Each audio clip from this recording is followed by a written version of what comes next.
ಬಿಡುಗಡೆ ಮಾಡಿರುವ ರಾಜ್ಯ ಸರ್ಕಾರಕ್ಕೆ ಬೇಕೇ ಬೇಕು, ಬೇಕೇ ಬೇಕು, ಬೇಡವೇ ಬೇಡ, ಬೇಡವೇ ಬೇಡ, ಬೇಡವೇ ಬೇಡ, ಬೇಡವೇ ಬೇಡ, ರಾಜ್ಯ ಸರ್ಕಾರಕ್ಕೆ ಕಂಬಳವನ್ನು ಆಯೋಜನೆ ಮಾಡಿರುವ ರಾಜ್ಯ ಸರ್ಕಾರಕ್ಕೆ ಮೈಸೂರು ದಸರಾ ಸಮಯದಲ್ಲಿ ಕಂಬಳವನ್ನು ಆಯೋಜನೆ ಮಾಡಿರುವ ಉಸ್ತುವಾರಿ ಸಚಿವರಿಗೆ, ಮೈಸೂರು ಉಸ್ತುವಾರಿ ಸಚಿವರಿಗೆ, ದಸರಾ ಸಮಯದಲ್ಲಿ ಕಂಬಳವನ್ನು ಆಯೋಜನೆ ಮಾಡಿರುವ ಮೈಸೂರು ಉಸ್ತುವಾರಿ ಮಂತ್ರಿಗಳಿಗೆ ದಸರಾ ಸಂದರ್ಭದಲ್ಲಿ ಏನು ರಾಜ್ಯ ಸರ್ಕಾರ ಕಂಬಳವನ್ನು ಮಾಡಬೇಕು ಅಂತ ಆಯೋಜನೆ ಮಾಡಲು ಹೊರಟಿರುವ ಕ್ರಮವನ್ನು ಖಂಡಿಸಿ ವಿರೋಧಿಸಿ ಹಾಗೂ ಈ ಕೂಡಲೇ ಇದನ್ನು ಕೈ ಬಿಡಬೇಕು ಅಂತ ಒತ್ತಾಯಿಸಿ ನಾವಿಂದು ಪ್ರತಿಭಟನೆ ಮಾಡ್ತಾಯಿದ್ದೀವಿ. ನಾವು ಈ ಕಂಬಳವನ್ನು ಮಾಡಲಿಕ್ಕೆ ನಮ್ಮದು ಯಾವುದೇ ರೀತಿ ವಿರೋಧ ಇಲ್ಲ.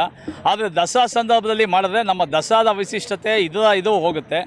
ಈ ತುಳುನಾಡಿನಲ್ಲಿ ಮತ್ತು ಮಂಗಳೂರಿನಲ್ಲಿ ಕಂಬಳ ಕ್ರೀಡೆ ಭಾಳ ಹೆಸರುವಾಸಿಯಾಗಿದೆ. ನೀವು ಅಷ್ಟು ಮಾಡಬೇಕು ಅಂತಂದರೆ ದಸರಾ ಸಮಯದಲ್ಲೇ ನೀವು ಮಂಗಳೂರಿನಲ್ಲಿ ಮಾಡಿ, ಯಾವುದೇ ವಿರೋಧ ಇಲ್ಲ. ನಮ್ಮ ಮೈಸೂರು ದಸರಾ ಅಂತಂದರೆ ದೇಶ ವಿದೇಶಗಳಿಂದ ಲಕ್ಷಾಂತರ ಜನರು ಇಲ್ಲಿ ಜಂಬೂ ಸವಾರಿಯನ್ನು ನೋಡ್ಲಿಕ್ಕೆ ಬರ್ತಾರೆ. ಅದ್ರ ಜೊತೆಗೆ ರೈತ ದಸರಾ, ಮಕ್ಕಳ ದಸರಾ, ಮಹಿಳಾ ದಸರಾ ಹಾಗೂ ಯುವ ದಸರಾ ಹಲವಾರು ಕಾರ್ಯಕ್ರಮ ನಡೆಯುತ್ತೆ. ಇದನ್ನು ಓಡಾಡಲಿಕ್ಕೆ ಜನಗಳಿಗೆ ಇದಿರಲ್ಲ.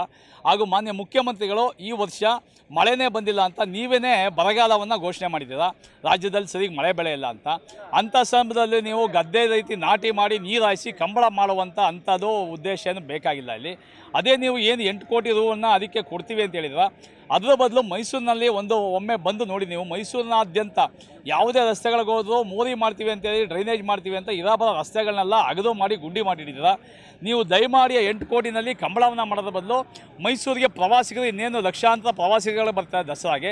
ಈ ಸಮಯದಲ್ಲಿ ಮೈಸೂರು ಭಾಳ ಗಲೀಜಾಗಿ ಕಾಣುತ್ತೆ, ರಸ್ತೆ ಗುಂಡಿಗಳ ಜೊತೆಗೆ ಮಳೆಗಾಲ ಇದೆ ಈಗ. ಈ ಕೂಡಲೇ ನೀವು 8 ಕೋಟಿನ ಬಿಡುಗಡೆ ಮಾಡಿ ಕಂಬಳ ಮಾಡೋದ್ರ ಬದಲು ರಸ್ತೆ ಗುಂಡಿಗಳನ್ನ ಮುಚ್ಚಿ ಮತ್ತು ಮೈಸೂರಿನಲ್ಲಿ ಸರಿಯಾಗಿ ಮೂಲಭೂತ ಸೌಕರ್ಯಗಳನ್ನ ಕೊಡಿ. ಬರುವಂಥ ಪ್ರವಾಸಿಗರಿಗೆ ಸಿಟಿ ಭಾಗದಲ್ಲಿ ಎಲ್ಲೂ ಒಳ್ಳೆಯ ಶೌಚಾಲಯಗಳಿಲ್ಲ. ಹಾಗೂ ಏನು ಕಲಾವಿದಗಳಿಗೆ ನೀವು ಜಂಬೂ ಸವಾರಿಯಲ್ಲಿ ಪಾಲ್ಗೊಂಡ ಕಲಾವಿದಗಳಿಗೆ ನಾವು ಕೇಳ್ಪಟ್ಟ ಹಾಗೆ ನೀವು ಸರಿಯಾಗಿ ಅವರಿಗೆ ಗೌರವಧನವನ್ನೇ ಕೊಡಲ್ಲ. 1 ವರ್ಷ 2 ವರ್ಷ ಬಿಡ್ಕೊಂಡು ಕೊಡ್ತೀರಾ.